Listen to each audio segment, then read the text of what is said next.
Hey, everybody. Welcome to another Tuesday podcast live with myself, Joe and Jen. Hello. And today we got some special guests, some friends of ours, some real estate investors. And so we're excited to have them on their show, Cory and Ryan. So thank you guys for coming today. Yeah, you're welcome. Thanks for having us here. Absolutely. And we met these guys like years ago. Yeah. And it was cool to watch them see what they're doing and grow. They've got an awesome podcast. They're real estate investors. They're regular dudes who do regular dude stuff. They're family, right? But it's really super awesome to see people's accomplishments and what you can do over that short amount of time, right? So who's going to start first? Let's hear a little bit about both of you. Yeah, I can go. So emphasis on the regular dudes doing regular dude stuff. We do a lot of regular dude stuff. So it's cool, like gym, golf, all the above. But I'm Cory. And Ryan, I met, I'll keep this kind of short. We met 12, 13 years ago in college. And we kind of just connected. Like we knew that we were going to be doing something together. We just had that vibe, how people connect, and we are dot connectors. So we met back in college, and then in like 2018, 2019, we ended up living together kind of randomly, brought us together. And then we realized that we're working this job. We're young, we're 25, 26, like going to work every day, just thinking, I wonder if there's more to life than just doing this, because this kind of sucks. It's kind of cool, but it kind of sucks. And we kind of stumbled upon real estate and financial independence, the FIRE movement, as like the thing that we bonded over. So we both bought primary residences. I bought a house hack, or I bought a house with his then. Oh no, you were married. Fiance your wife. at that point. Yeah, a fiance. Yeah. Still married, by the way. I didn't mean he was married and not. He's married now.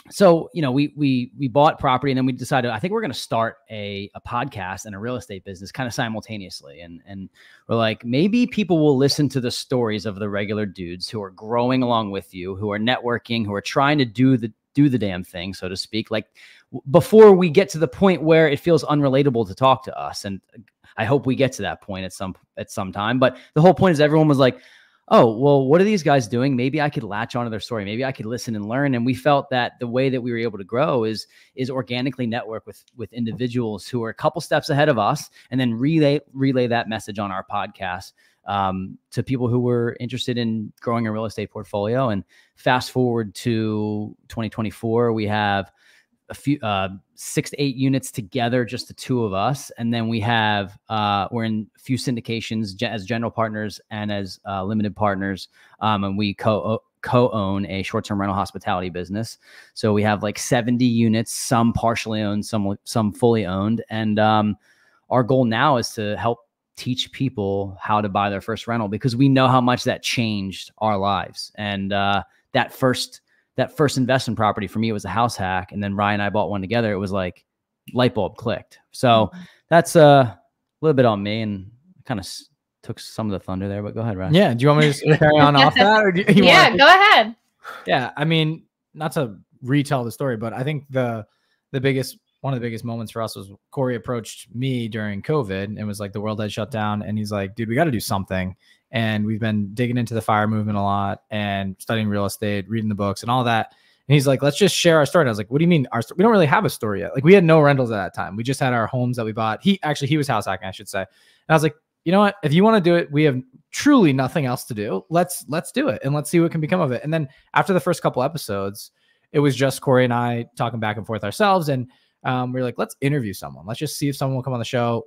We ended up getting Coach Carson on the show. I think a lot of people probably in your sphere listen to him or know him, but he's from Clemson. He buys long-term rentals. And I think he's the author of 2 books, The Small and Mighty Real Estate Investor, and then Retire Early with Real Estate. Yeah. We had read that book, and it really changed our lives. We just kind of like shot for the moon there. We were like, hey, we'd love to have you on the show. You've inspired us. We've started our journey because of you. And he came on the show.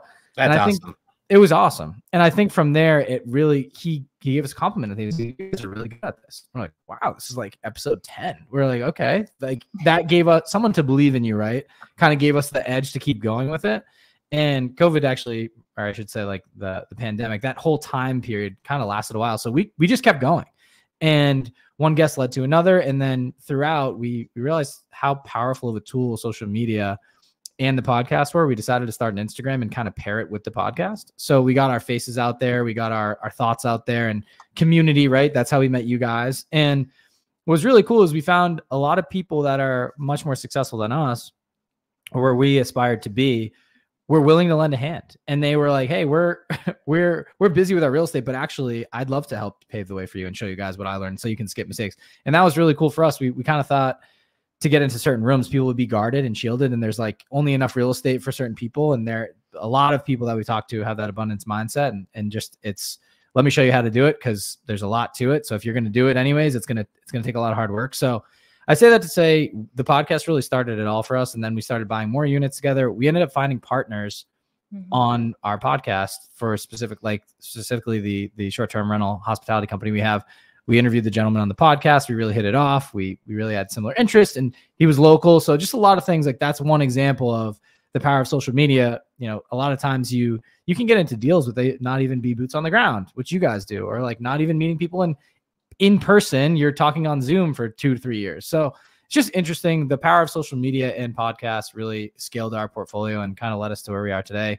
You know, kind of full circle moment, bringing it back and saying, hey, listen, like our rentals really paved the way for us and like changed us from consumer to investor and changed the trajectory of our family and our legacy. So let's teach you how to do it. And that's kind of why we decided to start our coaching program. And wow, you just dropped so many amazing things. Yeah, and I was gonna say it's nuts that, like, you know, obviously you found building your network and the value in that, right? Because you can't try to do it all on your own. And in the beginning, you know, when we found out some of the strategies that we did, we're like, oh my gosh, like, does everybody know how to do this? And I think social media has helped bring everything to the light and really share what's working. And I think really the big part about this business is always networking. It opens up so many doors. So if you're listening, you know, like, how do I do that? Like, go to your meetups, join Facebook groups and other communities. Start a podcast. Yeah. Like, seriously, like if you have interest in it, make it an effort to get around the right people. And that's always been the biggest door opener. It's usually not something I've learned. It's getting in front of that right person and making that connection that equals some big old checks. As we're closing a deal today with somebody that we're partnered with, right? And there's many of these opportunities. Sometimes it's a wholesale deal. Sometimes we have people bring us a creative finance deal that they couldn't, you know, figure out, and we'd get it or something like that. So, but I love how you said, like, you must be getting in the right rooms and opening those right doors, because you're finding those with the abundance mindset. And when you do get around, you know, the more and like in depth people are with the real estate, you know, they just have such a, like, there's so much out there. There's no way we can all, you know, have so much. So I love that you brought that up. I think the networking aspect, the words networking and like provide value, those 3 words are kind of thrown around a lot. So people that are listening, it's like, how do you do that? I get it. I should network, but like, how do I do it? And the reason why the podcasting game works so well is because you provide an instant mutual benefit for the person who's coming on your show. And they likely either have a product they want to sell, a book they want to sell, or they want to reach more people to help either do deals or accomplish whatever they want. So there's a mutual benefit where a lot of people will say yes and come on podcasts, even when you're small. And we started out small, and we got to a point where people rarely say no coming on our podcast now. So I think that providing that value of like, how can I help this person?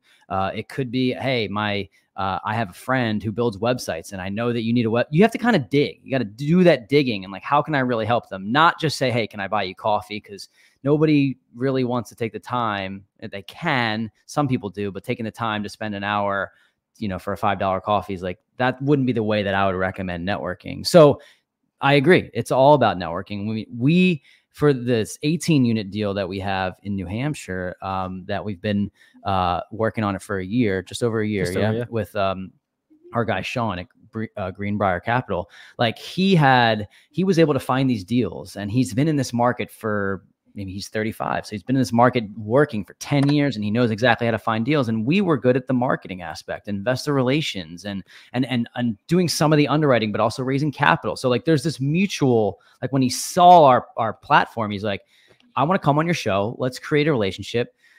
2-3 years go by after we get to know somebody, then you can find the benefit, right? But constantly checking in and seeing how that you can help another person, that's the way I feel like networking can really explode and grow yourself and your net worth exponentially. Yeah. Absolutely. Well, and they always say, you could always get in life what you want by helping enough other people get what they want. Right. So, and that's what you guys are figuring out, how to connect the dots, like full circle beginning, you guys are dot connectors. And I think helping bridge that is huge. And obviously you can see that's one of your superpowers. So I want to dial back to what were you guys doing before you got into real estate? What was life like? Cory, Ryan, like I want to get into real estate. What were you guys like before that? I think it's interesting because we're kind of still living double lives in a way. So, and I say that in a good way. That's a good way to put it. Yeah, because I think You're like Batman. It's Batman. Yeah, that's actually my favorite superhero. So there you go. It's interesting where it's like by day we still have W-2 jobs, and then by night or by weekend or however you want to call it, or hybrid, we invest in real estate and we have our side businesses, and like it's proof that it's doable. I will say it's hard, and it's coming to a point of like, okay, what are we kind of had a meeting of the minds actually before the podcast, like, hey, what's the next stage of us, right? Like, what's version 3? We're in version 2 right now, but like we're trying to level to the next level, and it's hard. I'll say one thing before I get here, but I want to make a point to say, like, in order to really make it and stay consistent, a superpower to that, or a life hack, is finding an accountability partner. I think I look at you two, and you just happen to be married, but the fact that you're both attacking the same thing is really helpful. And we don't have to get into it specifically on the show. I'm sure you guys have done it before, but like, Joe, I know you're amazing at one thing, and Jen, you're amazing at another thing. And maybe you have similar things that you're great at, but like defining your roles and like sticking to them. And at the end of the day, knowing that you're fighting the same fight is super helpful. Same with Cory and I. Like we have similar things that we're good at, but we also have other things that we're one is much better than the other. But at the end of the day, if Ryan's having a slower week, Cory's picking it up, and vice versa. And so it's really helpful to have someone that you can go to war with, because to stay consistent over time, with life hits you, in the world, technology changes all the time. The world changes. Like, think about Bitcoin versus the dollar and all these things, like random stuff changes.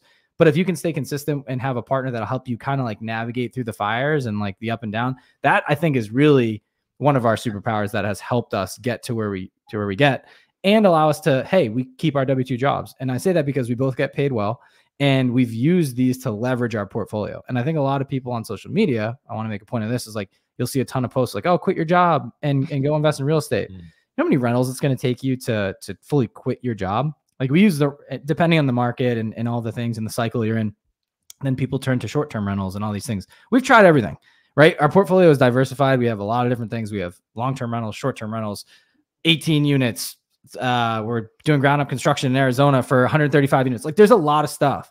And so we're finding that it's nice to have that underbelly of a high salary that you can pump into things, and you're still bankable when you want to go to private property yourself. And so by day we work in sales. And so I think the point of me bringing this up or telling you that sales, like, salary jobs aren't really for us. We played sports. We're super competitive. And we quickly realized, like, working at a 9 to 5, let's just say you have a fixed salary. Like, no matter if I have an amazing day or if I have a horrible day, I'm getting paid the same amount. It's nice when you're having a horrible day, right? But then if you're like pumped up, you're doing amazing, you're like, my dollars are not changing at all. So we quickly realized sales was something for us, because the harder we grinded and the more strategic we got to find new clients, the more we'd make, right? And so and I think that's what brings so many people to sales. And I think that's why you probably do great with this. High performers don't want a salary.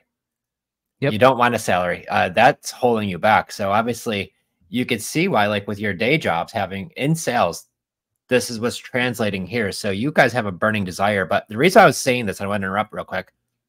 This is like, I thought you can't do that. I thought you can't have a W-2. How are you guys doing it being so busy? Like, you not only do you have a W-2 and you have a real estate portfolio, you've got families, you have a podcast, like, you're juggling multiple things. So like, what kind of advice do you give somebody who's just like, they think they're too busy to even get one rental because of their 9 to 5? Yeah. Great question. Everything's still a work in progress for us too. So I'd be lying if I said we are experts at this, but I think this is one of the better strategies, is that you have to establish kind of your rules and your boundaries, and also do this sort of time blocking. Like, we know we do podcast recordings Mondays and Tuesday nights. To be honest, we've missed the last 3 Mondays and Tuesdays, right? We know that But those are the days that we do it. So we'll have 2 weeks in a row where we do Monday, Tuesday, right? And then we might miss a couple. But those Monday, Tuesdays are blocked in from 4 to 6. We're doing our podcast recording. So nothing else touches in that time frame. Sometimes it's, I guess, 4 to 7, right? So that time blocking there. And then Ryan and I also have opportunities, certain periods of the day where we know we're able to get certain things done. They're different for both of us, right? But like Friday afternoons, typically, like we're able to lock in on, we're doing either content creation or we're doing like portfolio management or we're talking with potential guests. And now it's shifting even more. Like there's, if there's 4 weekends in a month, 2 of them we're probably working, right? Like we're just figuring it out, or we're just blocking that. Hey, I just need these 3 hours in the morning. So if I ask you what the most popular Netflix show is, do you know? No.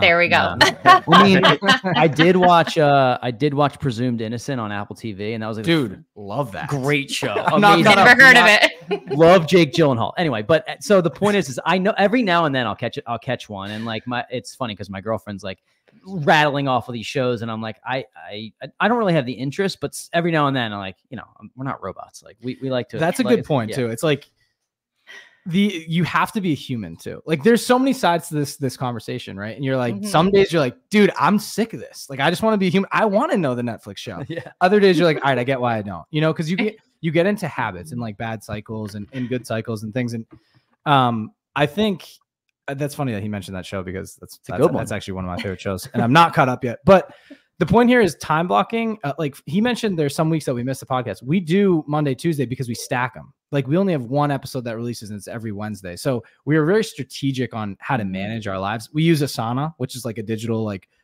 base color coordinated board where Cory and Ryan both have access to it. We have a shared email address, shared calendar, shared Calendly. Like there's a lot of things, shared access to Instagram. I'd be lying if I told you we didn't talk every single day. Like we do. Like he's the pinned person at the top outside of my family. And like, it's like navigating each other's schedules. And it has not been easy. There's no magic to it. I think a lot of people want like, well, what's your morning routine? What's this? It's what's right for you. You got to try pretty much everything to see where you fit in, and just know it's going to be hard. I think a lot of people, and we are guilty of this too. You start something because you're interested in it, but you're not dedicated to it. So when you could start it, but then after a week or two, you're like, I'm out on this.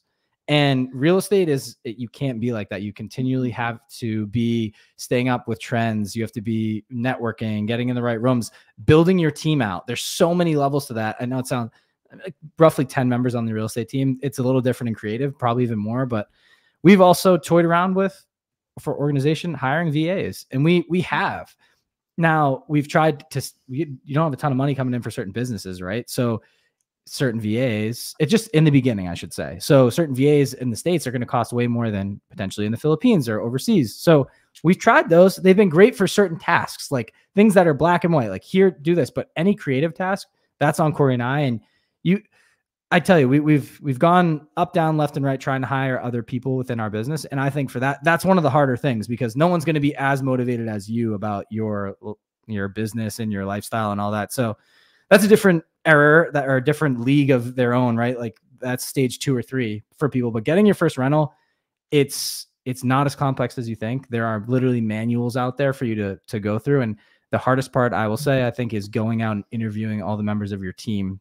And meaning like the real estate agent, the lender, the property manager, etc. There's a lot. But once you get your first one, you have to go through the motions. That's what we tell everyone. It's like, once you go through the motions, you've done it. You know how to do it. Like your muscle memory starts kicking in, then you can go do it again, repeat it, go do it again, try other markets, try other strategies. But you need that first one to really get a taste and get that fire started. So that's how we feel. Absolutely. And I love, how you're really, opening up and sharing like where you guys are today. And yeah, hiring and leading and managing a team is an ongoing process. It's something that I know every day we wake up, like, how can we be even better leaders?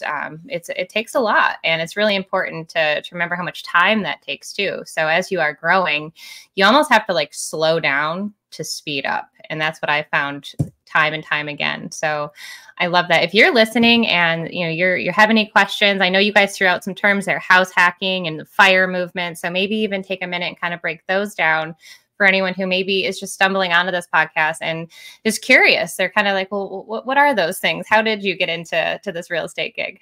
Yeah, I think house hacking is probably the single most, for beginners, it's the single most powerful thing you can do in real estate. And I say this for a number of reasons. To find a long-term rental in this market, you can do it. Absolutely. They're all over the place, but you have to really know what you're doing. You have to really search to be able to house hack, to eliminate your housing expense or significantly reduce your housing expense. You can do it all over the place and left, right, up, down, any city. So, when I got started, I house hacked a 3-bed, 2-bath, meaning I lived in one of the rooms. This isn't separate units. It's one of the rooms. And then I had friends live in the other 2 rooms. My mortgage was $1,500 a month. I wasn't overcharging my roommates. I think one paid $7, the other paid $700. Sorry, $700. So I paid $100 a month to live. Now, what that did for me, instead of spending the $1,500 or the $2,000 to live in a nice apartment, and now, and we live in Philadelphia, $2,000 is not like even that nice. It's like decent, right? So, but to not spend that and to put that on the sidelines, to put that in a savings, to put it in investing, to put it away, to then go to the next rental, that's how we were able to grow quickly. So house hacking can be in that form of a 3-bed, 2-bath, a 4-bed, 3-bath. It can be in a 2-unit, a 4-unit, a triplex. So where you live in one unit and you rent out the other. And to me, I think a lot of people are looking like, oh, how can I eliminate my housing expense altogether? It's harder now on a 7% interest rate than it was on a 3.5 or 4. But what if, and I've talked about this with my girlfriend, because I think before we have children, we're probably going to do this again. Buy a triplex. There's new construction triplexes. You can go there. You can buy a triplex. You can rent out, even if it's a $600,000 property. It's not a cheap property. It's nice. You can rent out if it's 2-1, 2-1, 2-1, 2-bed, 1-bath, 2-bed, 1-bath, 2-bed, 1-bath. You can rent out one of those for $2,200, another one for $2,200. That's $4,400. That's going towards your mortgage. That's probably like $5,000. Okay, so you have a $600 a month payment that you're living there, and you're building equity in the home, and you're getting principal pay down and all the tax benefits. So to me, it's extremely powerful, and we teach it. And I'm gonna probably do it as long as I can until my girlfriend that will become my wife says, yo, we got 2 kids. We're not doing this anymore. You know what I mean? But to have a few of those is, even if you do one a year, I think, especially if you're in your 20s, it's like no brainer. So that's the house hacking strategy there. Yeah, that's the first thing we recommend when people like let's say we're talking to the traditional like person that goes to high school, college, and then they get out of college to get their first job, right? And they're like, they say maybe making 6 figures after a year or 2, and then they have some money. That's the thing. They want to exponentially grow. That's an excellent long-term play, and to be able to not spend all of their hard-earned money on their rent, right? And so that just kind of is packaged into what we recommend for people. And I think that I watched him single-handedly like change his life by house hacking. We've had a bunch of other people on the show for that too. And I think it parlays into the FIRE movement. So you guys asked about that, and that's FIRE stands for financial independence, retire early. So a lot of people like attribute that or like pull in real estate with that, but really it's like, how can you live your life now so that you can retire at a younger age than most, like not the traditional 67 and collect your check. So there's so many ways to go about this. There's lean FIRE, fat FIRE, traditional FIRE, barista FIRE, coastal, like people, they started like adding things in there, and they all mean different things. And your listeners can go barista FIRE. Yeah, that one I didn't even know. I think it was a force, but look it up. And so for us, we're like the fat FIRE guys. And what that means is accruing as much income as we can now when we're young and we're in our growth stage. So that way we can retire before 40. And I say retire, but like live comfortably, have basically our own schedules and run our own ship the way we want, not have to punch in a clock every day. So there's that. And then there's other people that do it completely frugally, meaning they cut down every expense, starting with their housing. Maybe they house hack. Then they buy a really cheap car. They don't go buy the 40,000 SUV. Like they have a dated car that has a lot of miles on it. And they're living as frugally as possible. There's couponers. There's levels to the FIRE movement, right? And we're like, wow, this is interesting. I didn't know people lived this way. And I think the book that really there's like 3 books, but Set for Life by Scott Trench was a good one that kind of goes into some of the FIRE movement. And then for anyone listening, I'm sure you recommend this to pretty much all your real estate folk, but Rich Dad, Poor Dad. And I know He's a little bit polarizing now today, Robert Kiyosaki. But I will say it teaches you how to think about money differently. And the money you have coming in, you want to deploy it differently. And so that's the book we recommend to everybody to read that's interested in real estate in any capacity, because it just transforms the way you deal with money, think about money, and that's from collecting it, earning it, and then going and spending it. And so that really was the light bulb moment for us. We're like, we just got to do this thing, man. And and I like the fat fire, because here's the thing, what a lot of people don't understand, like sounding like I want to retire at 28 sounds awesome and all, but that's not really that realistic. Because I think what happens is once you see somebody in their 60s and 70s and 80s, expenses are going to be a lot higher than you planned because there's inflation, right? So your dollar's not going as far as you were hoping it to or projecting it to, but you're also in probably the least healthiest point of your life, right? So your medical expenses and other things could be a lot higher than you would hope. Maybe living abroad was your dream, and so you see what healthcare is like in other countries. Sometimes it's good, sometimes it's not good, right? Because I know for me, my dream was always to retire on some tropical island. And then one of my friends was like, have you ever seen the hospital on some of these tropical islands? Like if you have a really bad Crohn's disease issue, do you think you want to go in there? And I'm like, geez, I never thought of that. Right. So it really kind of opened your eyes, because I guess maybe in 2008, 2009, it scarred me a little bit. I was working at the car dealership, and I couldn't believe how many people who were in their 70s and 60s who were retired. And because of the economy, the way it kind of crashed, and no one knows when that's going to happen or predict it, or anyone might never happen like that again. Who knows, but probably will.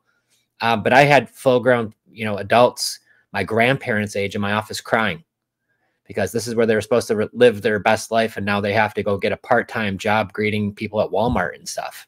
So retire at 20, 30, that sounds great. But if you're going to do it right. Okay. So like what you said, I'm accumulating as much property as I am now. I'm not out blowing all my money, partying and spending it like you can be. You're smart about it. Like you're saving that money, you're stacking it, and you're reinvesting it back in your business. So now money's actually working for you. Mm-hmm. So I do love that part of it. And as far as the frugal part, I get it, but like you can't do it all and, for nothing. You got to be able to have some cash to be able to splurge.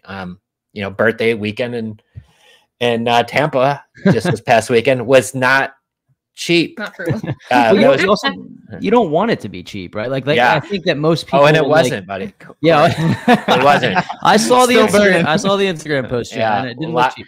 But I think you don't want to live like that too. And I think the retire early thing is kind of taken a turn too, because really what you want, we talk about this, like your passion versus your purpose and everything. Like ideally what happens is you stack up enough assets and enough income coming in that you can revert to and get back to something that you're super passionate about. Right. It doesn't mean that you're sitting on a beach doing nothing. Like anybody that takes the time and energy and effort to retire early probably won't, because your brain is cycling through this firestorm of like how you were able to get there. And but what you can do is do something that you're extremely passionate about, that lights you up, that gets you out of bed every day, and you're not desperate going to work the job that you hate. So even retiring is like, I'm not sure that we're going to retire. It's just that we want to do something that we love doing. And honestly, the coaching aspect is something that we love to do. So we're not at a point where we're financially free and have all the money in the world, but we're at a point where we can make smart decisions and do things that we like and enjoy and provide value to others. Yeah. Well, and that's what our coach calls success is a good night's sleep, right? And when I was able to walk away from my job 4 years ago, and Jen, you walked away, what? 2011. 2011. So 13 years ago, she got to walk away from her teaching job. So when you do it at first, it's a little scary, right? Because you're used to having that job. And then you get told, it's just a bag of lies. Like you don't have to have a job. You don't have to. Like your first year of teaching, how much did you make? $29,000. I got you beat, Jen. 19K. Oh yeah. I mean, and that's wild if you think about it. You go to college, you spend all this time, you're getting your master's, your first year teaching, you make $29,000. We make more than that on one deal now. Yeah. So it's crazy, and I think that's the point, as we get sold that you have to work real hard, put your 40 years in, have that punch bowl retirement plan, and it doesn't have to be like that. So it's really cool to see you guys, while you're many others, right? You're working your W-2s. Here you guys got families, right?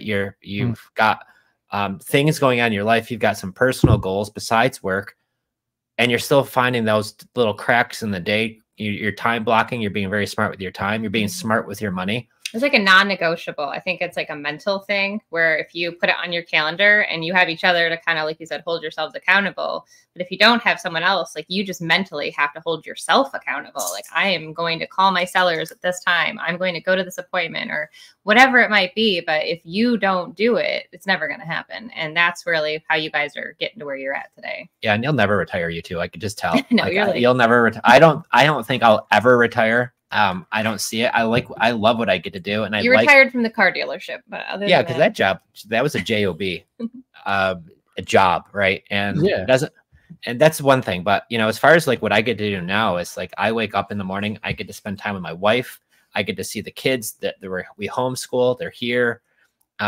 And that's, to me, my non-negotiable. Like if I can't be around my wife and kids, like I don't want to be a part of it. If it's like a day or something like that, that's cool. But if not, like I love having my family with me because like you'll never get this time back. It's the most valuable time you're going to spend.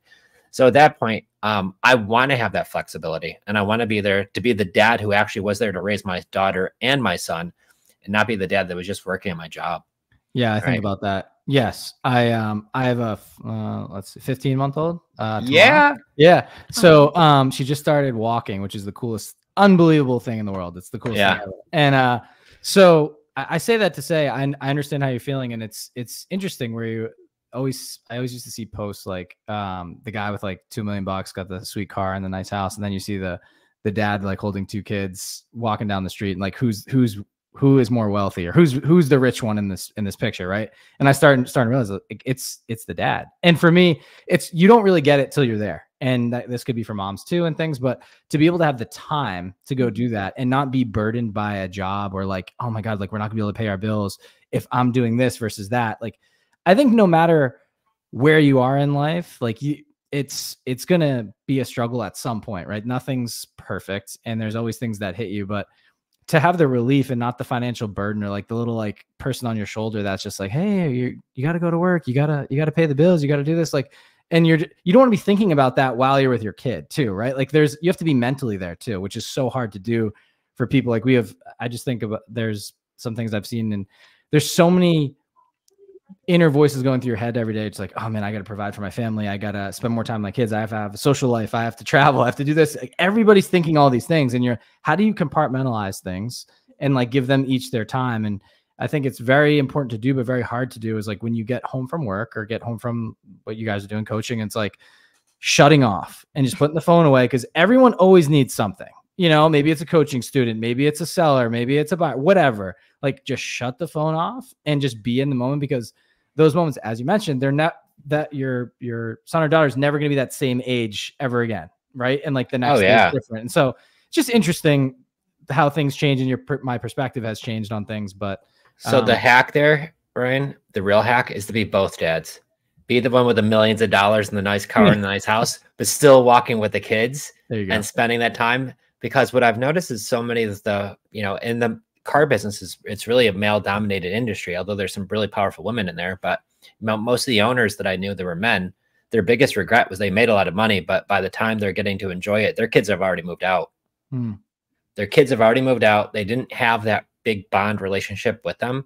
So, I don't want our kids moving like more than a few miles away, although we have that talk all the time. Like, I don't know. I love being around them. They love being around us. And it's really fortunate we have those relationships with our kids, because the way I was going, I mean, I barely saw my son for the first 5 years.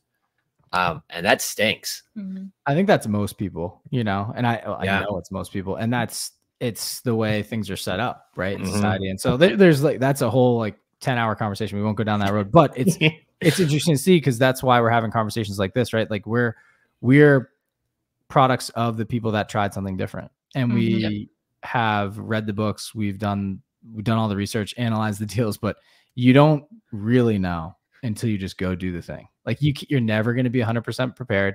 You just got to take a leap of faith. And is the risk you take or the chance you take for that life better than doing what you're currently doing in the job, knowing for a fact that you're going to waste those years better, right? Like for us, it's like, gun to my head, can I go do that? Yes, but I don't have the motivation to go do it yet. Like and I say that might not make sense what I'm saying, but back against the wall mentality has kind of proved to us, like whenever, for me in school growing up, and I think probably a lot of people can relate to this, like, you have a test on Friday and you're like, dude, I just can't study right now. Like I just, for whatever reason, you get to like maybe Wednesday and then, okay, cram, study it, do well. And then you forget the information.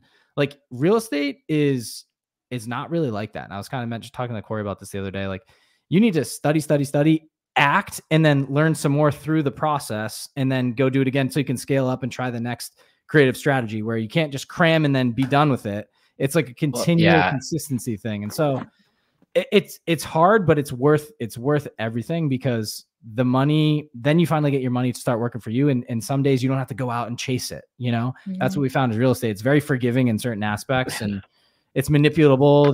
It's tangible. It's not like just sitting in the stock market. Granted, we have a lot of stock and all that too, but what we found is real estate has really like helped us get to the next level of our lives. And that's why we recommend it to everybody. But you just dropped a couple gold nuggets, and I want to kind of dial back on the first one. I was like, you have to like have a serious burning desire, because if you're just going to go try this out for 2 weeks, like just stop, go watch videos on other stuff. Don't even bother. If this is something like, I have a why, I have a burning desire. I saw people who are mega wealthy. They were mostly from real estate, right? They all had real estate. And I was like, okay, there was a common theme there. So the burning desire, what draws you into this? Maybe it's your childhood. Like I didn't grow up with a lot of stuff, right? I grew up poor. So to see that on the flip side was like such a contrast for me. And I think that's really the key. So having that burning desire, I think, is the first big step. And you could see you both have that. Like this is what pushes you when you don't feel like doing it, right? And the time blocks that you guys are doing, you're treating it like a business. You're not just hoping it happens. Like you're legitimately treating it like a business. And this is why, once again, so if you're listening here, like Ryan and Cory are dropping some serious gold nuggets. And I think the thing is too, with real estate, the only way you're going to learn how to do it is by actually doing it. Like if we all sat around and like, hey, Cory, you want to go for a bike ride? I'm going to teach you how to ride a bike. And here's some videos on riding bikes. And here's a book on how to ride a bike. And here's some person riding by on his bike. Here's a picture of a bike. Right. But the only way you're going to learn is get on that sucker and start pedaling. Yep. Right. You might crash, but have somebody there over your shoulder to hold you and guide you. You're going to fall over. Ridden before. Yeah.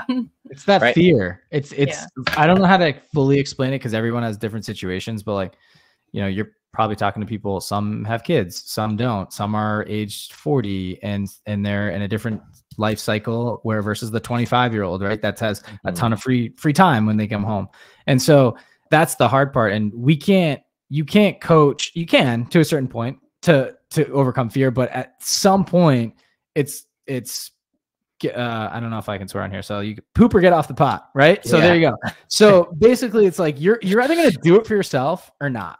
And and I'm saying this because we have tried 5 different things, and there's things that we've gotten to like just about doing them. They're like, nah, we're not doing that. And it's like, dude, why didn't we do that? And I don't know. I can't explain it. And maybe it's the fear. Maybe it's just like, we're not interested in this anymore. It's like, there's so many other things going on. I think for me, it's like, we realize we're like, dude, we can read all the books we want to read. We can study this, blah, blah, blah. And just go doing it. When you're thrown in the fire, you learn so much through going in the fire. You learn way more than the 200-page book by week 2 of being in it. So that's all I can say about pretty much anything. And to add on that a little bit,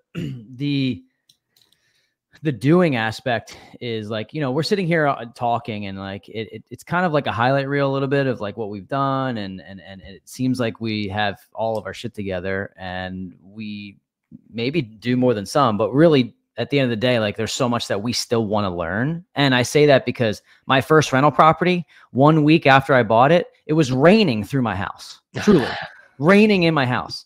We bought another rental property. It burned to the ground. We bought a third rental property. We had a contractor. We were going there every single day after work, like helping the contractor, like moving all the furniture in and out. Like we were in the mix, and in the time period where you're doing it, you're like, damn, am I doing the right thing? And you just buy real estate and wait. And it typically works out. If you run your numbers right, it typically works out. So when you're in the middle of it and you have analysis paralysis and you don't know if you're doing the right thing, you get around the people that know what they're doing, you trust your gut, and you take action, and then you live with the results. And the results will teach you either, damn, I got to do that again, or, okay, I'm not doing that again. I'm doing something different. And as long as you don't lose it all on your first deal, you're either going to win big or you're just going to learn, pivot, do it again. And before you know it, you take that committed action for 5 years and you look back and you're like, damn, I really did something. So that's kind of the committing and the doing action part that really stuck out. And you have to do it. It's hard, but you do. Well, and I think too, it's not just an instant gratification. So like my very first deal, I wholesaled it. I got a check for like 13 grand. This was a long time ago. So hurrah, like I made a whole bunch of money. But then when we started buying more of these properties, the very first one that Jenn and I bought together was in 2008. Like that thing has just been a little bit of a cash cow, but we still own that house, right? So if we were to sell it, yeah, we'd make a bunch of money, and it's still making us money every month. But the whole thing is over time, you pick up one or two here. That's the key. And it's just growth. And that's why I think we dialed back into more creative finance. I mean, we just bought a condo with $100 down in Jacksonville, Florida. We had to pay some closing costs too, which was probably like $6,000 in closing costs. But we have a turnkey condo in Jacksonville. We bought a house in New York today. So I think when we learned how to buy these creative deals, my gosh, like you guys, there's so many different ways to real estate. And this is where I'm getting to with this. You got to pick one or two that you really jive with and that really fits, like feels good for what you're doing, and go into that. And it's okay, like what you mentioned, to pivot. So if I got into building commercial buildings and I realized rates went way up or something happened and that's no longer a thing, right? Well, what is the other? And that's why, once again, with creative finance, we're I know my wife says no, but we have a deal we're looking at in North Carolina. The guy's got a bank. The bank. And he wants to sell a bank. He's open to doing seller financing, 10 grand down. It's got 25 parking spots right in town. I mean, it's got the vault and everything. And I'm like, well, my gosh, right? And the payment's low. So I thought you wanted cash now. No, because now he's still back to terms. Well, the reason that you're able to, it's funny, you nonchalantly throw around like, well, we closed on a property yesterday, we're closing on one today. And the reason that you're able to do that is because you've been doing it for 20 years. Like, so if going to the gym 2 days a week will get you maybe stronger than if you didn't go at all, going to the gym 4 days a week will really help. And if you go 5 days a week, you're going to see a lot bigger of a difference, but it's not going to happen in 3 months or even 6 months. Or it might take a year. It might take 2. So the more you do it, the muscle memory of you guys know how to go into any market and analyze any deal and come out and win, or you say no to it because it's not a deal. And you and I talked about this, Joe, like 3-4 weeks ago. You told her like, you're not buying that property. I'm like, got it. Right. And I talked to you because I have a decent amount of experience in real estate. We know what we're doing. And then you talk to somebody who's like, I've seen this for 20 years. You guys have seen it for 5, right? I'm not comparing. The point is that the more that you have the muscle memory of it, the longer you do something, the more you stay committed to it, the easier it is to say, yeah, I closed the deal yesterday and I'm closing on one today. Well, there's like an entire team and operation behind it. So like we mentioned before, like we could sit here and chat about it, but hours went into that 1 deal, 2 deal, to make it happen. And it's so true. And I wish a camera could follow us around or maybe not. I don't know. It's a little crazy at times, but yeah, it's so true. Like how much work goes behind the scenes, the late nights, the early mornings, like how many times he opens the door at 6 a.m. and I'm already at my computer. Or last night he's like, you need to log off. And I'm like, well, what are you doing? And he's working too. So like you said, there's got to be a cutoff time. It's a little tricky to figure that balance out. I don't really know if there's a balance. I like to look at it kind of a harmony. So there's times where your business needs you more. And then there's times where we just took a few days off, went to Tampa, and nobody talked to us. Nobody. It was actually, we were surprised. This was the first vacation we took in 6 years. And not one of our team members, and one was actually going to do it just for a prank. Yeah. But nobody bothered us. Like they were still doing deals. They were still talking to sellers. They were training a virtual assistant. Yeah. The whole, and it's awesome to get to that point, but it's taken a lot of hard work. Did stuff get done while you're away? Oh yeah. Maybe you should take more time off. Well, you know what? We were talking about that. I totally agree with that. Yeah. But you know what? I got to say, like, and I dial back to it because in the very, very beginning. It's fun to see now, like you mentioned, Cory, it's a highlight reel, but it's like, you don't see how many times there was like legit blood, right? Sweat, tears, stuff that happens, right? That you don't know, the late nights, the early mornings, the sleepless nights. Oh my gosh, how am I going to do this? So yeah, while it is look great and it is a lot of fun, you know, you guys you do handle some stress from time to time. So what is your number one, like, stress reliever, I would say, because you got to have some type of vice, right? Is it the gym? Is it the water, beaches? Hire a lawyer. Well, in general, I will say that just you should have an attorney on your team. Just when you get into any type of business, just to give you peace of mind, because truly, and I know you guys have one. That's why I can say this. It's like you gotta make sure. Yeah, 5 probably. It's depending what you're doing, but you gotta have all your I's dotted and your T's crossed across the board. And there's so many different nuances with everything in real estate business, starting and closing business, like all this stuff.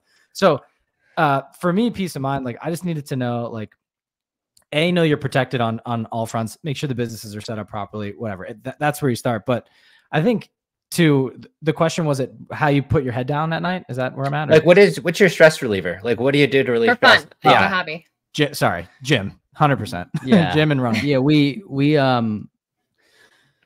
For me, it's gym and playing golf. And I play golf for a number of reasons: to be out in nature, like really, really challenge myself mentally. Like, I love the sport. I kind of was a basketball guy and I transferred into golf because I don't want to like tear my Achilles. So and then I work out 5 days. Like, we work out 5-6 days a week, and we do that.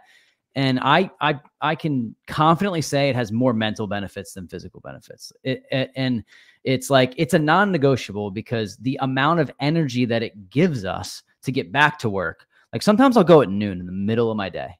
It doesn't matter what I'm doing. I'm just going to go, because I know that I can be up till 8, 9, whatever, working, because it gives me the energy, watching the progress happen. So I think, you know, it's not like neither of us have any like vices, I don't think. But I honestly, if I go a week without working out, you might not want to be around me. So maybe that is a vice. Like, it's important. I'm a completely different person if I don't work out. And I think it's almost like I don't know the right way to phrase this, but there's some days that I have to go. I know I'm like checked out of what I'm doing, or like I have no motivation, and I'll either go to the gym, but a really nice run, like 3-mile run, 3-4 mile run, like just, it completely clears my head, and I'm like just upbeat, happy again, relaxed, like the testosterone's down. Like I think both of us, and I think that's probably something we bonded over too. Like, we used to go work out together while we lived together, even in college, like things like that. And it's you find like high performers, they pretty much have a healthy diet, they work out, you know.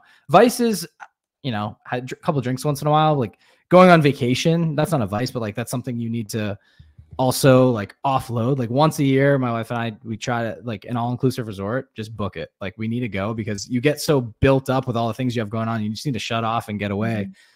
Philly turns gray a lot, and it's super demotivating. I came down to Tampa. I think we were talking about this, but we did like a week in Tampa, or close, or St. Petersburg, one of those two, in the winter. And I was like, dude, I was like, I didn't want to go home. It was amazing. Like, I ran outside the palm trees, and it's just a mental thing. A lot of this game, what I'm trying to get to is, a lot of this game is a mental game, and you have to play against yourself a lot, because you can trick yourself into saying, you know what, this is too hard. I'm working the 9 to 5 until I'm 40. I don't care anymore. I can't deal with this person. They're so annoying. Like, you know, how am I supposed to make this salary by myself and figure this out and put these pieces together? It's so hard. And like, I don't think, and this is when you get kind of down the road into like trying new things and building out businesses. Like, you don't have to create a business day one when you buy a rental property. Like, you treat it like a business, and that's how we kind of go about it. But I think for some people that might seem too daunting, like, well, I don't want to start a business. Well, it's like, well, take baby steps here. But I'll say this, it's when I meet somebody who's, and this isn't meant to be vain. It's just meant to like kind of a little bit of a reality. When I meet someone who's in good shape, I think that person takes care of themselves. They're disciplined. They probably are disciplined in other areas of their lives. It's not a judgment if you're not. It's just more so like, I feel like I can trust people that have this innate mindset. Like, I got to be in good shape. I got to be around for my kids. I got to be here. I got to be healthy. All this other stuff doesn't mean anything. You can have all the money in the world. If If you're unhealthy and not going to make it to 50, 60, like, well, almost what's the point? So kind of to circle back to like your question, I think that the health and fitness is so important. It's like, well, why do any of this if you're not going to be around? Yeah, you got to take care of yourself. And I would say is, somebody who has Crohn's, there's many days where like, especially, I mean, I feel great now, but in the past, like I'd be pretty sick. And it doesn't matter about how much money you have. It doesn't matter about anything. If you're not feeling well and operating at your best, boy, life can really stink. So, your health is most important. And, you got to do that. And I think that's key. And so finding those little things that you guys like to do, obviously that's what's keeping your business running better. You've got some peace of mind. You're getting out some of these frustrations that you have and you're taking it out on the weights, right? Yes. And at the end of the day, rather you could take that break in the middle of the day or at night, you're blocking that into your schedule and you're being very disciplined, especially if you're doing it 5 days a week. You're taking it pretty darn serious. Yeah, in the beginning of every week on a Sunday, I just write the days that I'm going. And it could happen that instead of 7 a.m. it ends up being 7 p.m. Like I may shift it, but it's like, I am not making it through this week without going 5 days. So if it's just not happening. So that's part of it's part of the fun too, and it just makes us, I think, better all around. It's part of like, for me, I think about it as like fuel to the car, right? Like you need to fuel it up for it to be able to go and like perform. Like for us, we need to work out to be at our best. And if not, we're going to be grumpy, we're going to be agitated, and then, or maybe demotivated. And so there's a lot of things that come to it. We just found and then typically when you're working out, you want to eat healthier because you're like, well, why would I do all this work just to have to go do the cycle again? Right. So I think training yourself in that too, and like getting into a routine and a habit, I think it takes 21 days to form a habit. I think that's what they go by these days. And so like for us, like bringing that back to real estate, it's, if you can kind of just every day do something that is towards the goal that you want to do, you'll get to it. And then you get in the cycle of it. Right. And you're like, okay, I'm analyzing X amount of deals per week. Then making X amount of offers. And then you weave it into your schedule. We, as humans, we're very good at adapting to certain situations. So even though you only think you have, or you only have how many hours in a day that you're awake, let's call it 12 hours or whatever it is, you can stretch that and finish other tasks faster just to be able to get to the next thing. And I've learned that we've been able to do that, or like we change our days a bit where like Monday, Tuesday, we can do this. And then on Wednesdays, we can fill it with this. So it just comes with repetition, i.e. working out and like doing it and training the brain, or training the muscle of working out and training your brain to do things versus like the physical aspect. So yeah, I love it. And I totally agree too. If I don't move, I'm miserable. So movement is medicine for sure. You guys are such incredible inspiration, and I really want to let people connect with you. So where can our listeners find you? What do you have going on behind the scenes? And definitely share a little bit more about how they can connect with you if they are loving what they're hearing and they want to find these two dudes in Philly. Two dudes in Philly. Yeah. So you can find us. We spend most of our time on on Instagram. So our handle is Wealth Juice Official. And then you can find us on our website is juice-enterprises.com. We pretty much are on Instagram every day with a post, a story. And then if you want to DM us, we're happy to chat. We also, as Cory mentioned, we are rolling out our coaching program. So we're going to be taking on 10 students to help them buy their first rental. And we have a link in our bio on Instagram. So click that, sign up for a 30 to 40 minute call with us to see if we're a right fit, see where you're at in your journey, and if it makes sense. And that's our next evolution, is like, how can we help more people become investors, and then eventually start buying creative deals and go to the next level and get advanced. So did you mention the pod too? Oh, our podcast. Yeah, we have a podcast. I was going to say, wait a second. Yeah. Well, you can see the setup here, the Wealth Juice podcast. And we aired every Wednesday. We've had, a bunch of investors, Brandon Turner, David Green, Tarek El Moussa, you two. I love how all in that same category. And then we're on episode 220 something. So we've been doing it for 4 years. And we're kind of giving you the real life, like how to, as people go along with it. We try to be organic and free flowing and just have great conversations that hope to inspire people to not only buy their first rental, but then expand their portfolio and other aspects of their life. So those are the places to find us. Well, I love how you guys share, you share your abundance mindset, your networking. You guys are doing all of the right things. Like, you're checking off every box, right? And it's really cool. That's why we've known from the beginning when we first met you guys, like, wow, it's really awesome to connect with people like you. So when you're coming to Tampa, you know where to come hit us up, because we did the same thing. We came down here. We were like, wait, there's no gray skies. There's palm trees and it's sunny and it's warm. This is great. Not leaving. Not leaving. And for a fun fact, it is probably just as hot here today as it is where you guys are. Yes, yes, we know that. So you don't have to. It doesn't really get much hotter. It just stays hotter for longer. And it's sunny like all the time. So you better bring your sunshade. But you know, we can't wait to hang out with you guys and, you know, continue to be a big fan and watch what you're doing. It's really exciting to see. Well, first of all, I want to say thank you for having us on, and you two are an inspiration to us. You've taught us a lot. We've come to you when we need advice.